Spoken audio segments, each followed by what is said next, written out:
បាទសួស្តីពុកម៉ែបងប្អូនអរគ្នាបាទថ្ងៃនេះពុកម៉ែបងប្អូនយើងគ្រាន់តែចាយលុយ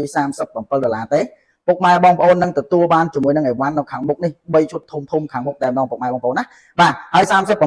កម៉ែបងប្អូនយើងនឹងទទួលបានជាមួយនឹង motor ស្វានបាញ់នេះប្រភេទប្រើភ្លើងនេះបាទខ្នាត13លីបាទខ្នាត13លីពុកម៉ែបងប្អូនណាមានកម្លាំងខ្លាំងបាទកម្លាំងវាគឺ710វ៉ាត់បាទហើយអាចប្រើបានពីរមុខងារយើងចង់ស្វានធម្មតាក៏បានស្វានលេខបុកក៏បានដែរសម្រាប់ពុកម៉ែបងប្អូនចង់យកទៅចោះជញ្ជាំងបេតុងបាទចោះដៃចោះឈើមកស្រឡាញ់ដៃតែម្ដងពុកម៉ែបងប្អូនណាហើយនឹងទទួលបានជាមួយនឹងដៃកាន់បាទមួយកំ pl តែម្ដងពុកម៉ែបងប្អូនបាទហើយនឹងទទួលបានជាមួយនឹងបាទ motor កាត់ដាច់ខ្នាតមួយទឹកទៀតពុកម៉ែបងប្អូនណាហើយ motor កាត់ដាច់ខ្នាតមួយទឹកនេះមានកម្លាំងខ្លាំងមែនទែនកម្លាំងវា1350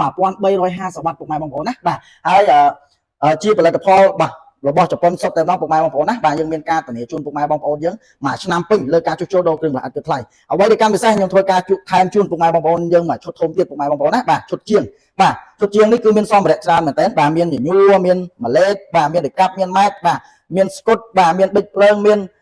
សោតាន់បាទមួយកំ pl តែម្ដងពុកម៉ែបងប្អូនណាមានមួយឈុតនេះនៅផ្ទះគឺជួយការងារពុកម៉ែបងប្អូនយើងបានច្រើនមែនទែនសម្រាប់ពុកម៉ែបងប្អូនណាបាទឃើញវីដេអូនេះហើយចុច share ម្នាក់មួយបាទខ្ញុំនឹងធ្វើការថែមជូនជាមួយនឹងបាទផ្លែកាត់ដែកចំនួន10ប្រទេសតែម្ដងពុកម៉ែបងប្អូនណាបញ្ជាក់គឺសម្រាប់អ្នកដែលចុច share វីដេអូនេះម្នាក់មួយពុកម៉ែបងប្អូនណាបាទគ្រាន់តែចុច share ពុកម៉ែបងប្អូនយើងនឹងទទួលបានការថែមជូនជាមួយនឹងបាទ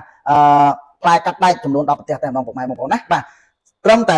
$37ទេសម្រាប់ពុកម៉ែបងប្អូនណាចង់បានធ្វើការរੂរាន់ដាក់បញ្ជាទិញឬក៏ឆាតចូលពេកដើម្បីសួរព័ត៌មានបន្ថែម